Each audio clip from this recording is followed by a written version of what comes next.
नमस्कार दर्शकों, मेरा नाम है गौरव अग्रवाल और ऑस्ट्रेलिया के बॉन्डी बीच पर यहूदियों का जो त्योहार था, जिस पर एक बहुत बड़ा हमला हुआ है, उसकी बात करेंगे। दुनिया भर हैरान है इस हमले से। एक बड़ा त्योहार मनाया जा रहा था ऑस्ट्रेलिया के बॉन्डी बीच में, सिडनी के बॉन्डी बीच में यहूदियों का, और वहां 2000 से ज्यादा लोग जुटे थे। सब खुश थे, लेकिन यह खुशी अचानक एक बेहद ही खौफनाक घटना में तब्दील हो गई। 2 हमलावर आए और वहां अंधाधुंध फायरिंग शुरू कर दी। निहत्थे लोगों को गोलियों से भून दिया। इस बड़े हमले से दुनिया भर में सनसनी फैल गई। इस फेस्टिवल का नाम था हनुक्का, लाइट ऑफ फेस्टिवल जिसको आप कह सकते हैं। यहूदियों का फेस्टिवल है ये, और हनुक्का के पर्व के दौरान हुए इस हमले ने न सिर्फ ऑस्ट्रेलिया बल्कि सबको झकझोर दिया है। सवाल बहुत बड़ा है, ये सिर्फ हिंसा है या नफरत का सुनियोजित वार? वैसे इसको आतंकी हमला भी कहा जा रहा है। हमास जैसे हमलों की याद दिलाने वाला यह अटैक क्या इत्तेफाक है या किसी बड़ी साजिश का हिस्सा है? भीड़ क्यों चुनी गई? इस पर्व का, यहूदियों के पर्व का दिन ही क्यों चुना गया? जहां पे यहूदी जुटे थे वही जगह को क्यों चुना गया?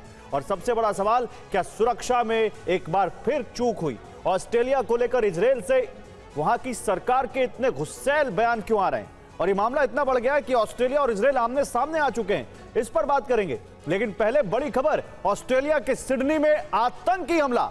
बॉन्डी बीच पर हमले में 12 लोगों की मौत हो गई। 60 से ज्यादा लोग घायल हैं जिनका इलाज चल रहा है। पुलिस ने लोगों से हमलावर की फुटेज मांगी है। एक हमलावर मारा गया है और दूसरा गंभीर रूप से घायल है। देखिए, आप वो तस्वीर देखिए, कैसे बीच पर हनुक्का फेस्टिवल चल रहा है। 2000 से ज्यादा यहां पर जूस जुटे थे, यहूदी समुदाय के लोग, और तभी हमलावरों ने उन पर फायरिंग कर दी। 12 लोगों की कुल मौत की खबर है। एक हमलावर इसमें शामिल बताया जा रहा है, और कैसे लोग भाग रहे हैं। भगदड़ मच गई वहां पर इस हमले के बाद, गोलियों की तड़तड़ाहट के बाद। आप देख सकते हैं पर्व के दिन ही यह हमला क्यों हुआ। दरअसल यहूदी समुदाय को डराने की कोशिश है। सार्वजनिक जगहों पर सॉफ्ट टारगेट हैं ये यहूदी। हाल ही में यहूदी विरोधी घटनाएं सिडनी में और पूरे ऑस्ट्रेलिया में बढ़ी हैं। खासकर गाजा पर जब से इजराइल ने हमला किया है, गाजा युद्ध के बाद माहौल संवेदनशील हो गया है। विदेश नीति विवाद का असर अब घरेलू जमीन पर दिख रहा है। पर्व के दिन हमला तुरंत सुर्खियां बनता है। ज्यादा नुकसान पहुंचा सकते थे लोगों को, ये ऐसा लगता है। अब इस पर बात करने के लिए मेरे साथ एक बड़ा पैनल होगा। मेजर जनरल अश्विनी सिवाच मुझे ज्वाइन करेंगे एज डिफेंस एक्सपर्ट। अचल मल्होत्रा होंगे पूर्व राजदूत। गुरमीत सूरी ऑस्ट्रेलिया से हमें ज्वाइन करेंगे। पूर्णिमा नाथ अमेरिका से हमारे साथ ज्वाइन करेंगी। इन सब से बात करते हैं। अचल जी से सबसे पहले बात करते हैं। अम्बेसडर मल्होत्रा, क्या लगता है आपको, क्या हम इसको हमास का वो जो नोवा फेस्टिवल पर हमला हुआ था उसका पार्ट 2 माने? क्योंकि उसके बाद से इतना बड़ा हमला यहूदियों पर हमले देखे हैं, यूरोप में देखे हैं, लेकिन इतना बड़ा हमला नहीं देखा हमने।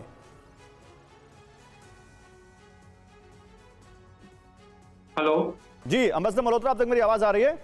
हाँ जी, अब आ रही है। हाँ, मैं कह रहा हूं, क्या हमास का अटैक पार्ट 2 माने? क्योंकि यहूदियों पर इतना बड़ा हमला इजराइल में 7 अक्टूबर 2023 को जो हमला हुआ था उसके बाद नहीं हुआ। जी बिल्कुल। देखिए, 7 अक्टूबर से जो इजराइल और हमास के बीच में तलखनदी चल रही है, जो युद्ध चल रहा था, जो अभी फिलहाल रुका हुआ है, तब से ये ऑस्ट्रेलिया, अभी स्पेसिफिकली ऑस्ट्रेलिया के कॉन्टेक्स्ट में अगर बोले तो वहाँ छोटी बड़ी इस तरह की घटनाएं होती आ रही है, जिसे एंटी सेमिटिज्म के नाम से कहा गया है। और लेकिन उसका जो इतना बड़ा वो नहीं रहा इम्पैक्ट, या इतनी बड़ी वो घटनाएं नहीं थी। छोटी मोटी थी, किसी बेकरी पे अटैक हो गया या किसी बेकरी को वहाँ पे ग्रेफिटीज लगा दी। लेकिन ये हमला, ये अपने आप में स्टैंड अपार्ट करता है। इसे वेरी राइटली वहाँ के प्राइम मिनिस्टर ने इसे एक्ट ऑफ टेररिज्म बताया, एंटी सेमिटिज्म का एक एग्जाम्पल बताया, हेट्रेड और वायलेंस की कैटेगरी में इसे खड़ा किया है।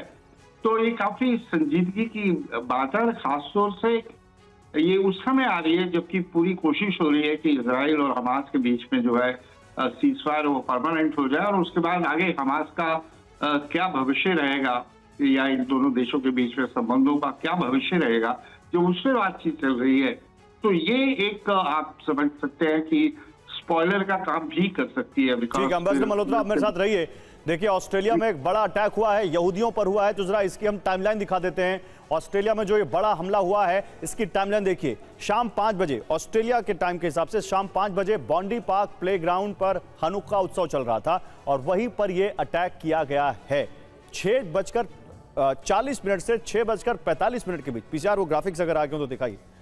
काले कपड़े में 2 हमलावर आए और पुल से भीड़ पर उन्होंने फायरिंग शुरू कर दी। पहले ये टाइमलाइन देखिए, शाम 5 बजे जो वहां पर हनुका में जो बॉन्डी पार्क प्लेग्राउंड था बीच का, वहां पर यह हनुका उत्सव शुरू हुआ और उसके बाद 6:40 से 6:45 के बीच काले कपड़े में 2 हमलावर आते हैं और पुल से भीड़ पर फायरिंग शुरू कर देते हैं। दर्जनों राउंड गोलियां चलाई हैं उन्होंने।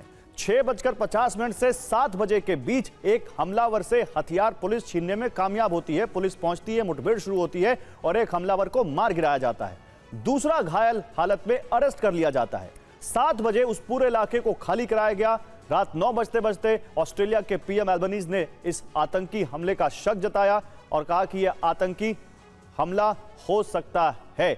अब गुरमीत सूरी जुड़ चुके हैं, जरा बताइए पीछा अगर हमारे साथ जुड़ चुके हैं। गुरमीत सूरी इस वक्त ऑस्ट्रेलिया से हमारे साथ जुड़ रहे हैं। गुरमीत जी, हम यहीं से बैठ के देख रहे हैं तो हमें इतना बुरा लग रहा है कि ऐसे निहत्थे मासूम लोगों को जिस तरह से निशाना बनाया गया है। आप तो ऑस्ट्रेलिया में हैं, बताइए आपको क्या रिपोर्ट्स मिल रही हैं इस हमले के बारे में?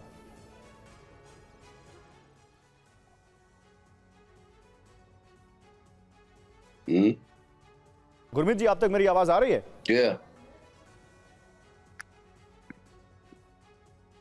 सारा नेटवर्क तो ठीक है। तो Suri, can you listen me? क्या दूसरा लगता है उन तक आवाज नहीं जा रही। उन पर उनको फिर से रिकनेक्ट कीजिए, तब तक मैं आता हूं उनके पास। पूर्णिमा नाथ, आप अमेरिका में हैं लेकिन एंटीसेमिटिज्म देखिए ऑस्ट्रेलिया तक पहुंच गया है। ये एक दिन में हुआ हमला लगता है आपको, या लगता है कि नहीं इसके पीछे एक वेल ऑर्गेनाइज्ड प्लान है? नमस्ते, thank you so much for having me. जय हिंद। ये तो मैं जितना इंफॉर्मेशन गैदर किया, ये तो प्री प्लान्ड अटैक लग रहा है। पर आप मेरे ख्याल से आपको एक चीज में फोकस करना चाहिए और मैं भी उसमें फोकस करना चाहूंगी। At the end of the day, whether it is the perpetrators, anybody को फर्क नहीं पड़ता। अब अमेरिका में जो सिचुएशन बन चुका है वो बेसिकली इंडियन अमेरिकन जैसे हमारे जैसे लोग हैं, हमें स्केपगोट बनाया जाएगा। Immigration is a major issue, उसको टारगेट करा जाएगा। कोई भी इशू हो, अभी ये ऑस्ट्रेलियन का इशू हो, वहाँ पे UK, Australia, in America, New Zealand, Netherland, वहाँ पे इंडियंस को टारगेट करा जाएगा, इंक्लूडिंग कनाडा। तो ये जो वाइट कंट्रीज का जो कोलिशन है, आप देखेंगे आगे बढ़ के उनका और मजबूती से एक ग्लोबल ऑर्गेनाइजेशन बनना और बार बार हमारे जैसे लोगों को टारगेट करना। हम बॉम्ब नहीं करते, सुसाइड बॉम्बर नहीं, हम इनोसेंट लोगों को नहीं मारते, हम जाके फ्लाइट हाईजैक नहीं करते, हम गोलियां वैसे ही नहीं चला देते। हम डिबेटर्स हैं, हम डिस्कस करते हैं, हमें इश्यूज में डिस्कस करने में हमें कोई प्रॉब्लम नहीं है। लेकिन at the end of the day हमारे जैसे लोगों को टारगेट करा जाएगा because of the fact that उनको इमिग्रेशन के ऊपर एक शक की नजरिया में देखने का जो एक सिचुएशन। पूर्णिमा जी, आप बड़ी बात कह रही है, मैं आपके पास आता हूं।